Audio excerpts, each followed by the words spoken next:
This program provides education, not advice. Sponsors pay a fee for endorsements and interviews. See the truthayf.com disclosure page for details. This is where technology, innovation, and personal finance come together. This is the truth about your future with Rick Edelman.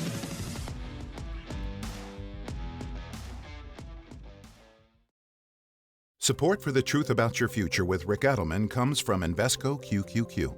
25 years ago, Invesco QQQ rethought the investing landscape by providing access to the Nasdaq's 100 most innovative companies, all in one ETF. What's ahead for the next 25 years? Could it be flying cars, neural implants, electric planes? Nobody knows for sure. But one thing's for certain. You can gain access to that progress with Invesco QQQ ETF. Let's rethink possibility. There are risks when investing in ETFs, including possible loss of money. ETF risks are similar to those of stocks. Investments in the tech sector are subject to greater risk and more volatility than more diversified investments. The Nasdaq 100 Index comprises the 100 largest non-financial companies on the Nasdaq. You can't invest directly into an index. Before investing, consider the fund's investment objectives, risks, charges, and expenses. Visit Invesco.com for prospectus containing this information. Read it carefully before investing. Invesco Distributors, Inc.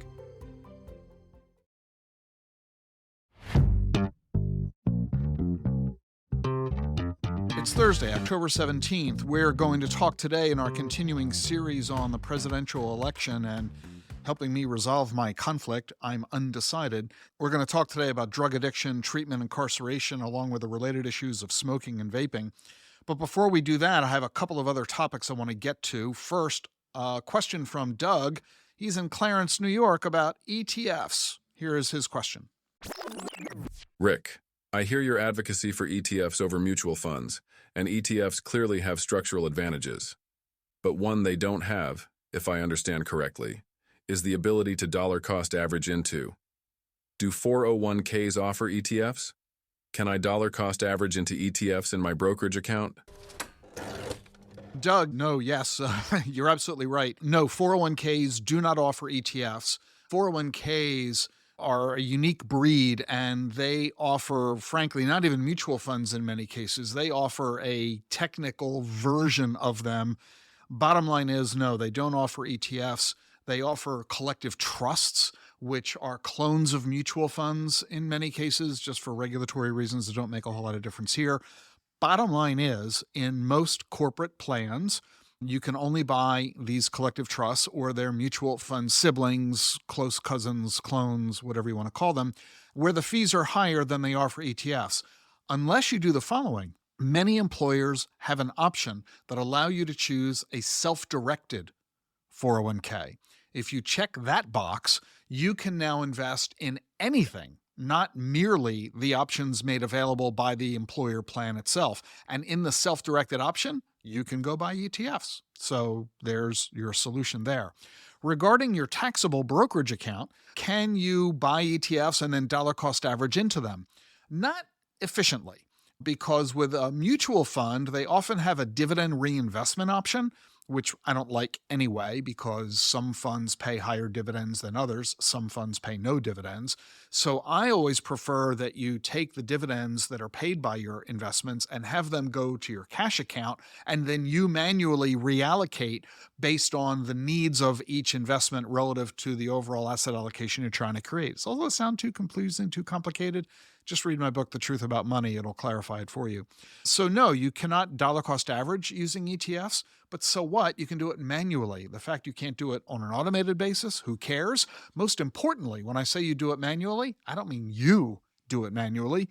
Have your advisor do it on your behalf. That makes it automated for you. That's what you're paying the advisor their fee for. So, problem solved. On related issue to Doug's question, is the bigger, broader question of investments themselves. What investments do I pick? How do I create a portfolio that is what I need? And the big area that people are looking at these days is in technology. AI is getting all the rage and attention, artificial intelligence, big data, large language models, LLMs, and related other subjects in the area of exponential technologies, including robotics and bionics, bioinformatics, fintech, ed tech, ag tech, 3D printing, the list goes on and on and on. Of course, crypto, blockchain technology is embedded in there as well. So how do you do that? Well, there are a bunch of investments that I want to mention to you today, all coming courtesy of one of my sponsors, Invesco. There are a whole bunch of these funds that I want to mention, including IGPT. That's the symbol for the Invesco AI and Next Gen Software ETF. This invests in software companies like Meta, Advanced Micro Devices, NVIDIA, Alphabet, Adobe, Qualcomm. That particular fund, the Invesco AI and Next Gen Software ETF, is all part of something Invesco has put together called the QQQ Innovation Suite. Invesco and NASDAQ have had this really important relationship for decades now, going on 3 decades, giving investors access to companies that are at the forefront of innovation and technology. So when investors tell me that they're looking for ways to focus on this, quite simply, Invesco and NASDAQ are a great resource to go to. The NASDAQ Stock Exchange, of course, is well known for hosting groundbreaking companies, and that gives you the chance to diversify your portfolio. And I'll bet you're familiar with QQQ. The Qs are one of the oldest and largest ETFs. It's now 25 years old. It tracks the NASDAQ 100, the 100 largest companies that are listed on the NASDAQ exchange, excluding financial stocks, because, banks are a whole different breed. But now, 25 years since QQQ was launched, Invesco has gone far beyond that one ETF to an entire innovation suite. They now have QQQM, QQQJ, QQQS, QQA, QQMG, QQJG. I know it's an alphabet soup, isn't it? Let me just give you a really quick, brief rundown of the options and the differences between these different ETFs, because they're really worth consideration. First, QQQM. This is the Invesco NASDAQ 100 ETF. Now, you got the original QQQ. That was not an ETF because 25 years ago, ETFs were not a thing. QQQ is a mutual fund. So now Invesco offers QQQM. It's the same thing as QQQ, except it's in an ETF wrapper. And that means it's cheaper. It's like 25% cheaper. So if you love the idea of the Qs, buy the M version because you'll simply save money. So no brainer. Then there's QQQJ. This is the Invesco NASDAQ Next Gen 100 ETF. In other words, the Qs and QQQM, they invest in the NASDAQ 100 biggest stocks. QQQJ invests in the next 100 biggest, so smaller companies, which therefore arguably have more growth potential. Then there's QQQS, which is the Invesco NASDAQ Future Gen 200 ETF. This invests equally in 200 small cap stocks that each own a lot of patents. So the theory behind this is that the companies that have the most valuable patents are the ones that are going to be the most profitable in the future. And the stocks that are in this fund are not in QQQ or M or J. And that means there's no redundancy. So adding QQQS to your holdings of QQQJ and M give you broader diversification in a really unique way. Then there's QQA. This is the Invesco QQQ Income Advantage ETF. This is for investors who are looking for income. It gives you exposure to the NASDAQ 100, but it also has an active option income overlay that generates income. And it also gives you both upside and downside participation. So if you're looking for income and you normally can't get that from tech stocks, well, the QQA ETF is an opportunity for you. 2 more to go, QQMG and QQJG. The first one, MG, is for people who want an ESG filter, environmental, social, and governance. These are people who want their values to be reflected in their investments. I'm not personally a huge fan of this, but a lot of people are. And so the companies in this fund meet criteria that is set by Invesco, like avoids companies that are involved in alcohol, cannabis, weapons, gambling, nuclear power, oil and gas, and tobacco. So if you want to avoid those stocks because morally you don't like it, that's what QQMG does for you. And then QQJG is the same thing, but it's for the next 100. So a way for you to invest in the biggest 100 and the second biggest 100 between QQMG and JG. And finally, two more final ETFs I want to mention from Invesco, which rounds out their innovation suite, IVNQX and RSPT. The IVNQX is the Invesco NASDAQ 100 Index Fund. It invests in the NASDAQ 100 companies, the top 100, that spend a lot of money on R&D, research and development. Again, similar to the patent approach, this says the companies that are spending a lot of money on R&D are the ones that are going to be introducing the newer, better products that are going to capture a lot of sales and therefore a lot of profit for the company. The companies that are listed in this fund include Microsoft, Apple, NVIDIA, Alphabet, Amazon, Broadcom, Meta Platforms, Costco, Tesla, Netflix. You get the drift. And then finally, the last one, RSPT. This is the Invesco S&P 500 Equal Weight Technology ETF. I like this idea. The big complaint I've always had about the S&P 500 is that it's cap-weighted, meaning they rank the 500 biggest stocks on the S&P 500, but they put money based on how big the company is. So the top 25 stocks in the S&P have more in investment than the other 475 combined. In other words, what's the point of investing in the other 475 if such little amount of your money is going into them?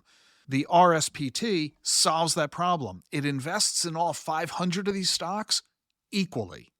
And that, I think, solves the problem of over-concentration or under-concentration. With these ETFs as a whole, you can enhance your core exposure, complement your value equity strategies. You can replace high-fee, underperforming active strategies. It really offers a lot of opportunity for you.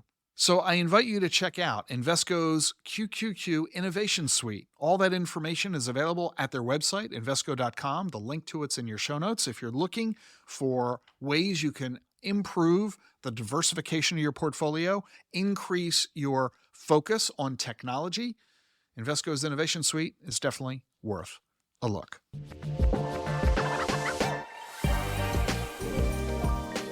Coming up next, the next topic in our 34 subjects of this year's presidential campaign: drug addiction, treatment, incarceration, smoking, and vaping. We'll be back with more here on The Truth About Your Future. Stay with us.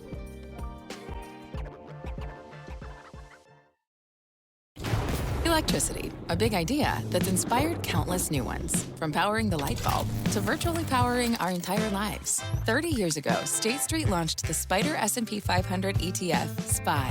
A big idea that inspired the world to invest differently, and still does. What can you do with SPY? Before investing, consider the fund's investment objectives, risks, charges, and expenses. Visit ssga.com for a prospectus containing this and other information. Read it carefully before investing. SPY is subject to risks similar to those of stocks. All ETFs are subject to risk, including possible loss of principal. Alps Distributors, Inc. Distributor.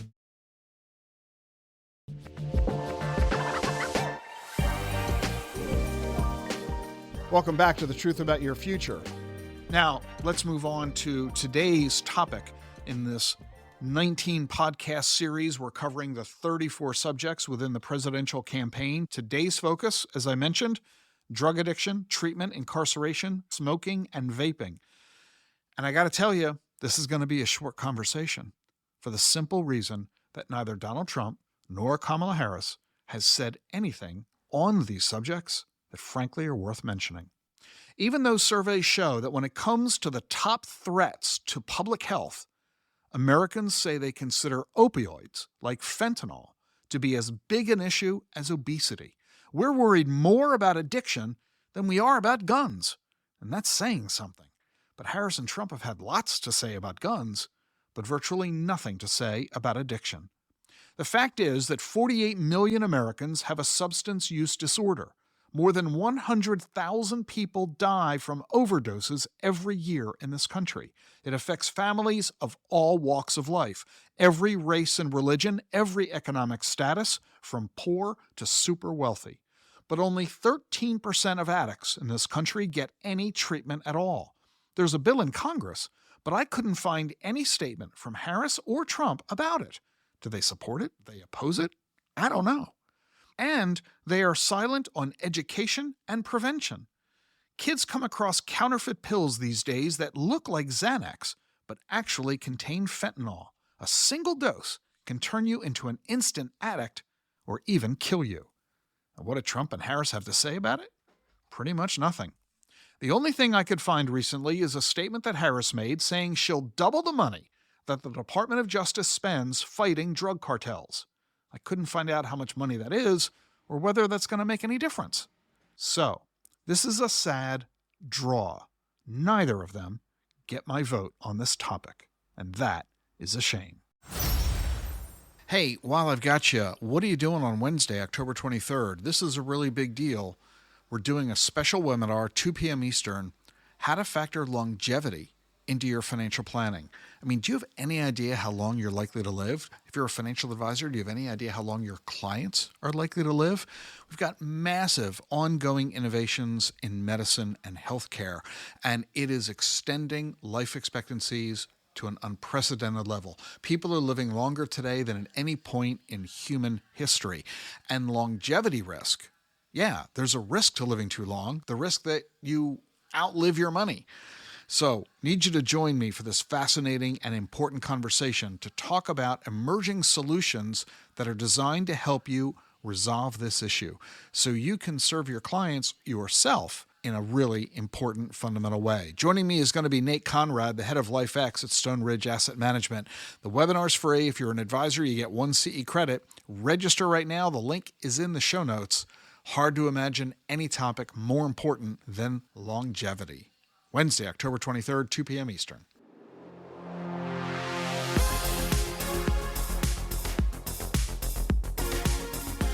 Tomorrow, you're going to like this one, democracy, voting integrity, the Electoral College, campaign finance, corruption, election integrity, and gerrymandering.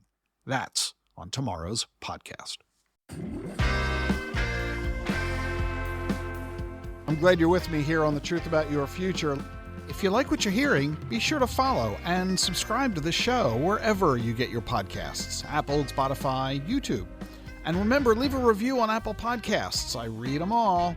Never miss an episode of The Truth About Your Future. Follow and subscribe on your favorite podcast app. I'll see you tomorrow. Increased awareness and actionable intelligence about the forces that are shaping our world. This is The Truth About Your Future with Rick Edelman.